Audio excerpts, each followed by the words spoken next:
Okay, we'll get started. Good morning, everyone. Welcome to the latest in our series of webinars called Writing a Growth and Export Business Plan. We have with us today Claire Ephestion, Development Officer with Export and International Trade with the Women in Business in Brunswick. Claire's presentation this morning will last approximately 50 minutes with a question and answer period included in that as well. This session also will be recorded this morning, made available on our YouTube channel, and we'll be able to share this also with our clients. And for those who are looking to rewatch it, it'll be posted and shared in our newsletters on an ongoing basis. There'll also be a French session this afternoon at 1:30. So we also have a chat feature on the side there, so if anybody has questions, I'm going to mute all the lines just to keep the background noise down to a minimum. But if you have a question, I'll be monitoring those in the chat features, and we can answer those at the end if that's okay with everybody. Other than that, I guess, Claire, you take it away. Okay, thank you. Good morning, everybody, and thank you for attending this webinar. Today we're going to see how to write an export business plan and what are the essential elements of an export business plan.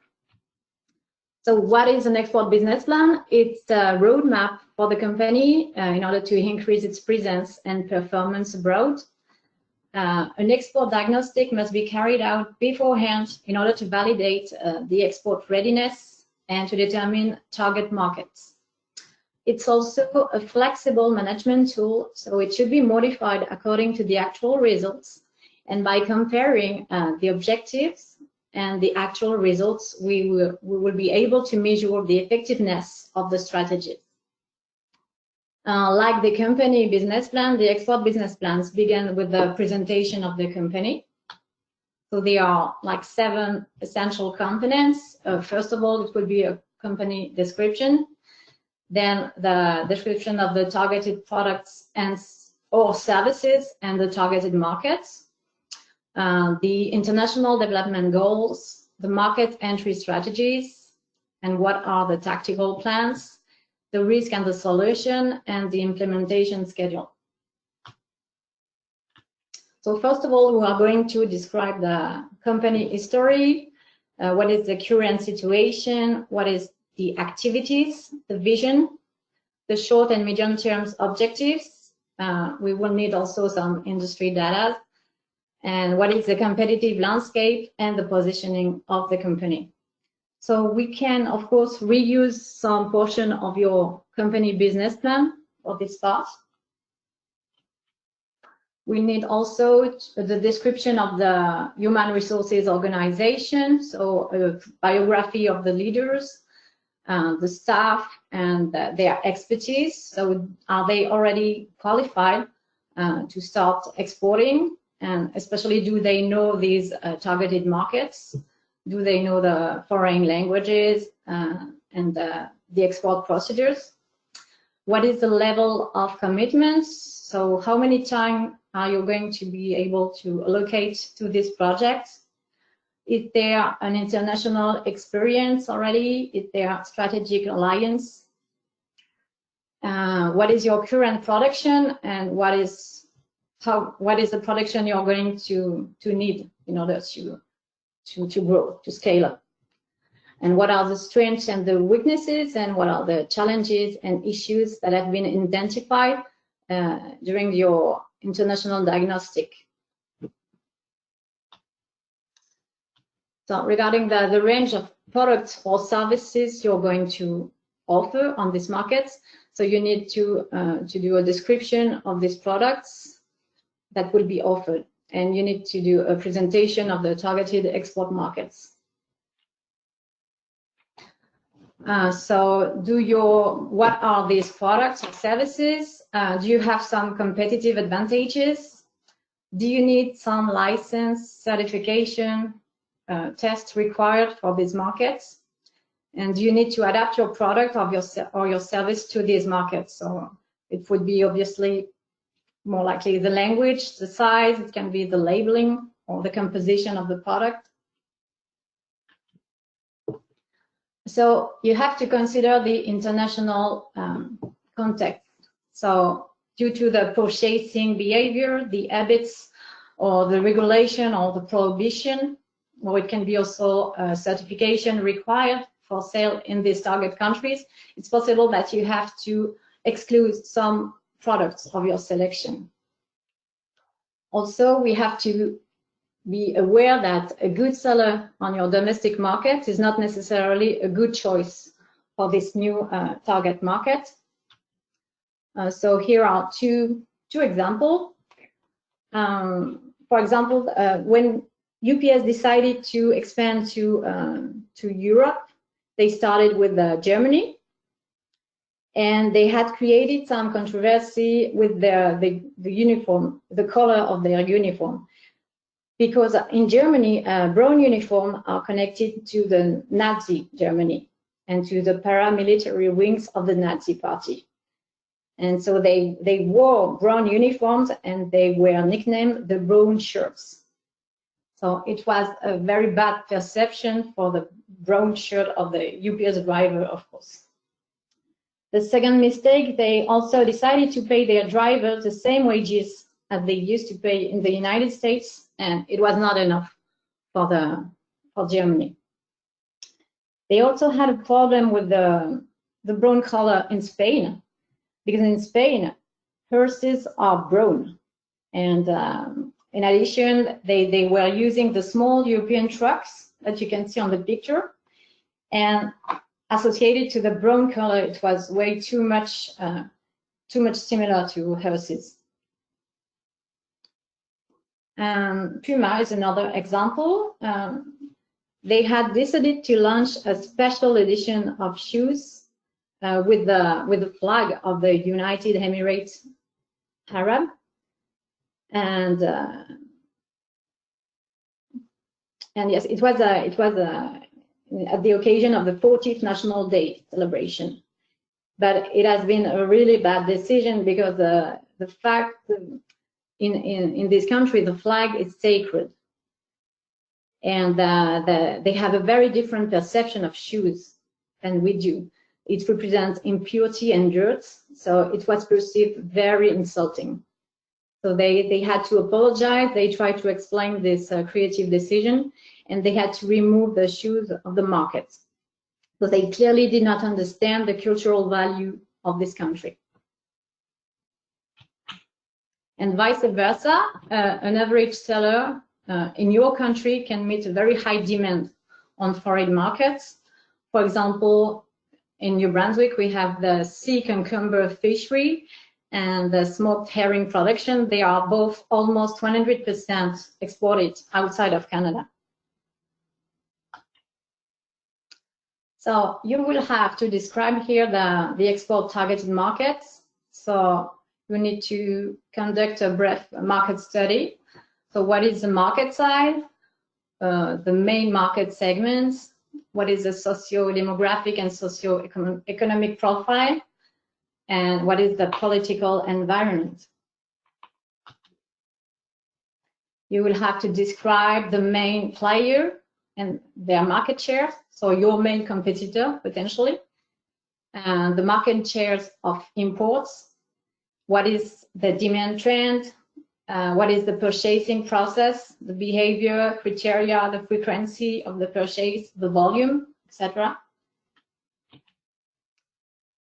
So for a new exporter, we recommend to start with probably one country or a similar group of countries. And if it's a large country like USA or China, it's much more recommended to start with only one area in this country. For example, so this is a map of the US.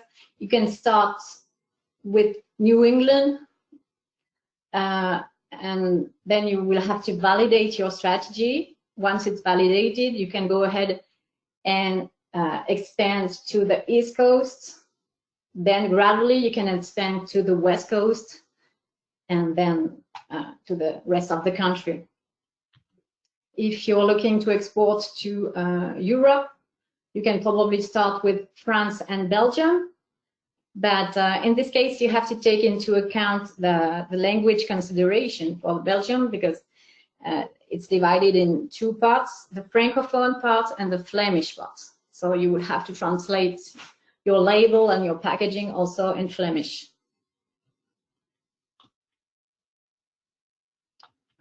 Then you will need to set your goals for this international expansion. So what are your projected revenues that the company wishes to achieve following the implementation of this action? So it has to be done over 3 to 5 years in market share percentage, in dollar and units. And what is the profit margin per market? And you have to take into account the product mix. Then we are going to define the market entry strategies. So for example, we always have to take into account the markets and the products. So the nature of the product can affect your choices. For example, the volume, the weight, the lifetime of the product will influence your logistic choices. Are you going to ship by air, by sea? Do you need does it need to be refrigerated? Sorry. And for example, the necessity of not to touch or to smell a product, it will also impact the distribution channel. For example, a perfume product is a little bit more difficult to sell online. It's possible, but it's more difficult. Or a textile that needs to be touched. And you will also take into account, of course, your production capacity. So what is your selection of distribution channels? Are you going to sell indirectly, so B2B, or to sell directly to the consumers, B2C?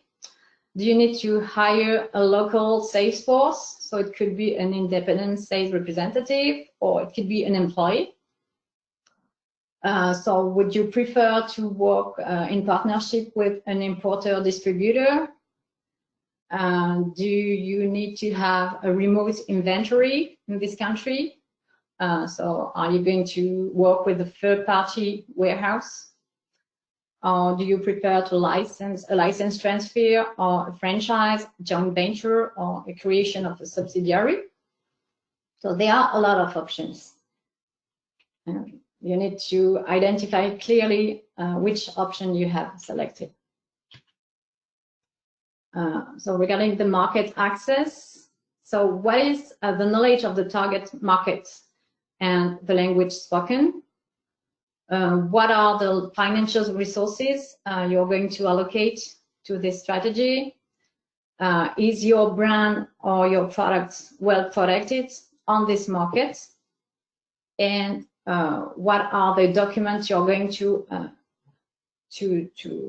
what are the documents that are required for exporting to this market? So is it a very simple document, invoice, packing list, etc.? Do you need a certificate of origin? Do you need any export license? So that's very important to have this information prior to start exporting to these countries.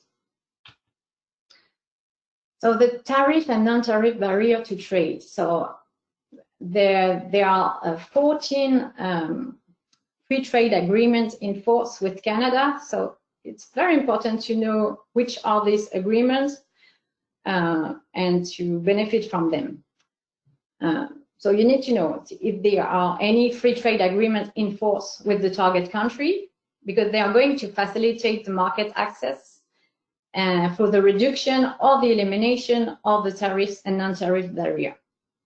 So tariff barrier are custom duties, and the non-tariff barrier can be an import quota, certification requirement, health standard, can be a technical standard, administrative formalities.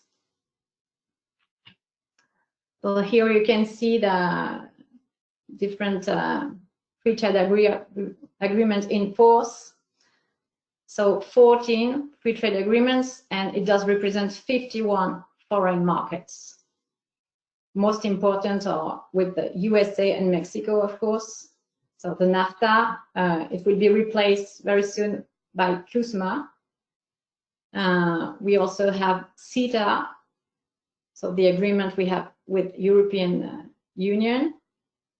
And we also have a new agreement in force with the Pacific countries, CPTPP,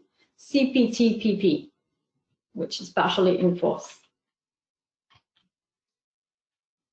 So the technical plan is so the implementation procedure to set up the marketing strategy. So now you have defined your marketing strategy, and now you need to describe the means and effort you're going to implement to achieve these objectives.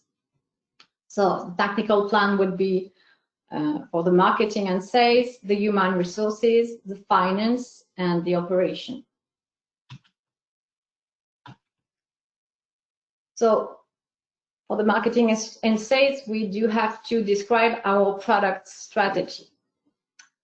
Do we need to adapt our products? Because some colors or perfume are to be avoided in some countries. For example, if you're targeting to be avoided or to be selected. If you are targeting, I don't know, Arabic countries, for example, orange blossom, jasmines, and woody fragrances would be much more successful. If you're targeting England, for example, the floral fragrances and gourmet fragrances would be more successful. You also have to adapt the dimension and the shape of the products because it can vary significantly from country to country. For example, the jar capacity and the pack size in the food industry are not the same in North America and in Europe. In Europe, it's much more smaller, clearly. And the size and the shape of the beds and bedding items vary significantly. Even in Europe, depending on the countries, the size vary, the shape of the pillow, that there are so many differences that you have to take into account, even in the same large area. You will probably need certification and standard. So for example, the cosmetics, the food, and the children items are highly controlled in Europe and in Japan. So that's you really need to know this at the beginning of your export development, because you cannot consider exporting if you do not comply with this standard. It's mandatory. So, and then the labeling. So they also have to be reviewed according to the target country's requirements. For example, if you're targeting USA, you have to comply with the Food and Drug Administration specifications, so you can find it on their website. There is a specification guide for labeling. Then you have to describe your price strategies. So are you skimming the price? So it means, do you set the price of the product at the maximum price that a customer would pay for it? In this case, you can select more upscale clientele, you can promote the brand image, and you can obtain a comfortable margin. You can also be neutral. So it's the fact of positioning yourself at the price positioning equal to the market leaders. Or you can decide to have an aggressive and low price policy, and it will allow to gain a market share against the well-established competition. And it can go very quickly, but your margin, of course, will be affected. Advertising and promotion. So we need to identify the budget and the plan action. So do you need to do some prospecting trips, to go to trade missions, to attend or exhibit to international trade shows? You will probably need to translate your website and to adapt and translate your catalog. So you have to take into account, for example, if you're targeting Europe, it will have to be translated in grams and in centimeters or millimeters. And if you're targeting the US, of course, it would be in inches and pounds. And you need also to recruit a local sales force in the country in order to promote your products. Distribution and logistics. So here you're going to describe who is your carrier or your freight forwarder, which mode of transportation did you choose.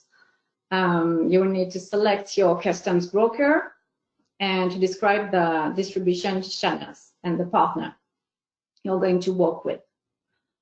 And then after-sales service, are you going to be able to offer an after-sales service, and what is the level of service that would be offered on this foreign market? It's not always easy to organize it because there is a time difference, and it's not always easy to ship, damaged part, or it's very costly sometimes. So for the human resources, here you're going to describe your human resources policy implemented in order to respond to the international development projects. So you can attach an organizational chart of the team dedicated to the projects. So the team, their role, their background, their qualification, and their salary. You will need to explain if you need to recruit, for example, an export manager. So what is the recruitment policy? The financial parts. So what is your financial strategy? So the price considerations, taking into account the price strategy that have been selected, you have to calculate the export sales price. Because of course you will face some additional costs like the certification, a reinforced packaging, an adapted and translated packaging, labeling, the transport, also some financial costs like exchange rate, bank charges. So what is the export price and what are your sales terms? So are you going to accept some terms like 30-day net terms, or are you going to ask for payment before shipment? You can also ask for 30% paid when you receive the order and 70% before shipment. So we're not going to spend too much time on the Incoterms because it's quite complicated, but it's an essential component of the sales terms. So the Incoterms are the acronym standing for International Commercial Terms. So it's a trademark of the International Chamber of Commerce, registered in several countries. And they are these rules are essential terms of the international trade. They establish the cost and responsibility sharing between the buyer and the seller. So they are recognized worldwide, and they provide a clear definition of the term of sales and what is included in your price. So every exporter or importer knows the Incoterms. So it's very clear. You can ship to China or to Vietnam or to France. Or we are going to be on the same page. So it's a clear division of risk and costs between the buyer and the seller. So for example, so there are 11 Incoterms actually. So for example, if we take the first one, X work, X factory, it means that your price doesn't include any additional costs. So it means that the buyer have to pay and to arrange the international shipment, the custom clearance, all the logistic between your factory and its place. So nothing is included in your price except the product, which is ready for pickup. And you have to prepare the proper documents, of course.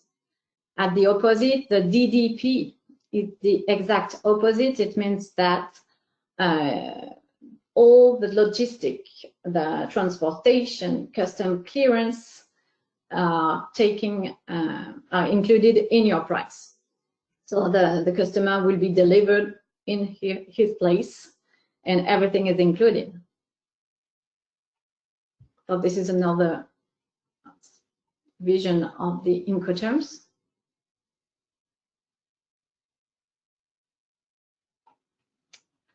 So the payment method. So which method did you select? You can select a SWIFT payment, which is an international bank transfer. There is also the international bank draft, which is a bank check. They can also pay by credit card, and there are two others bank instruments. For example, the letter of credit.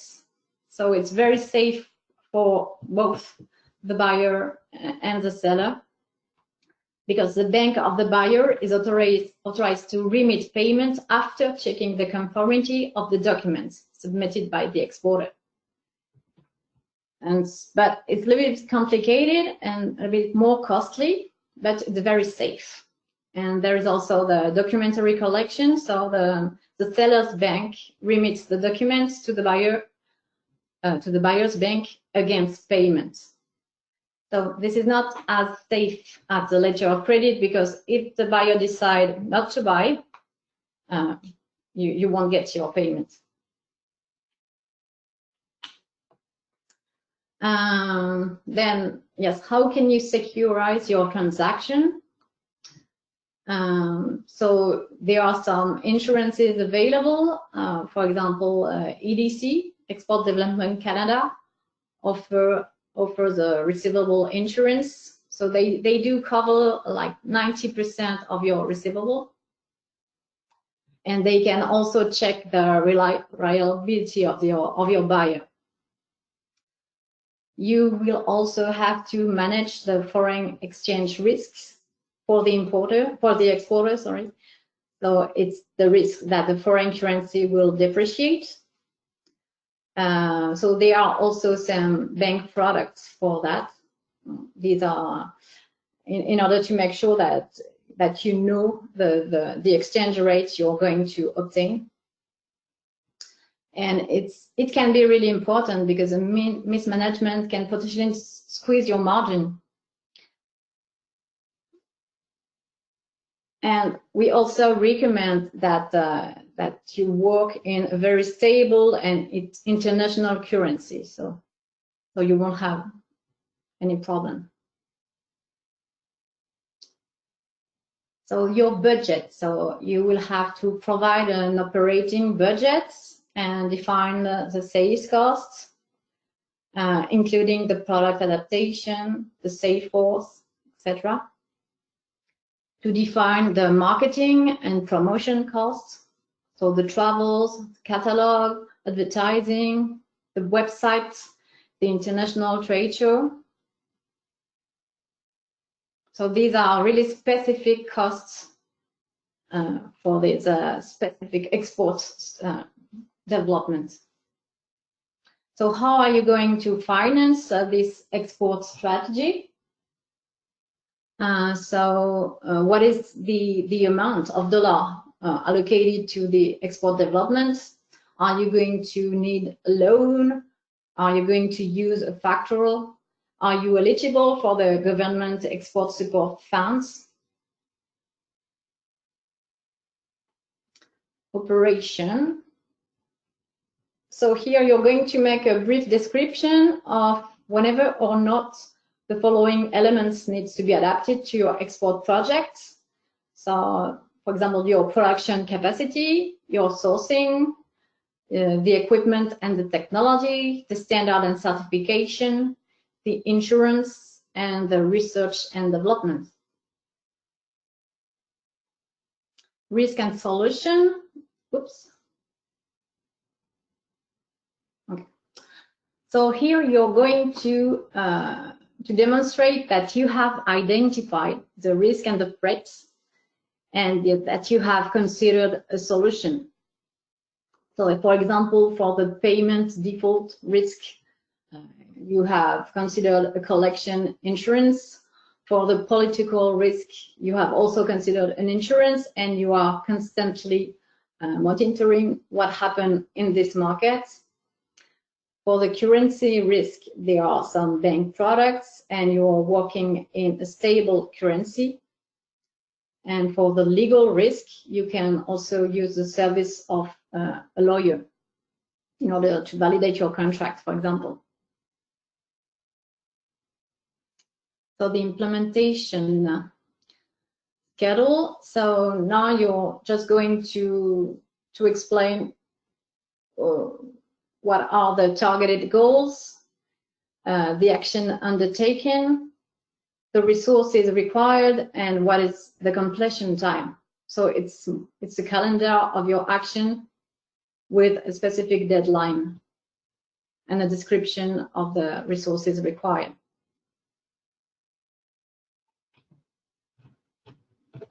So, any question?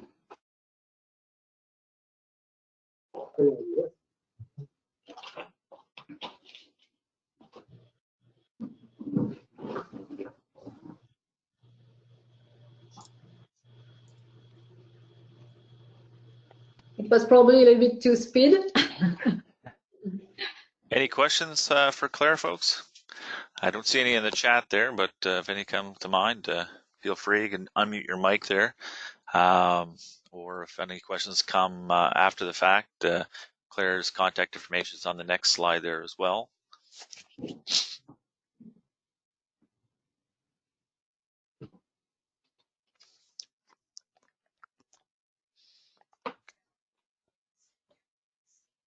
Okay, hearing none, thanks very much again, Claire, for joining us today and talking about developing an export business plan.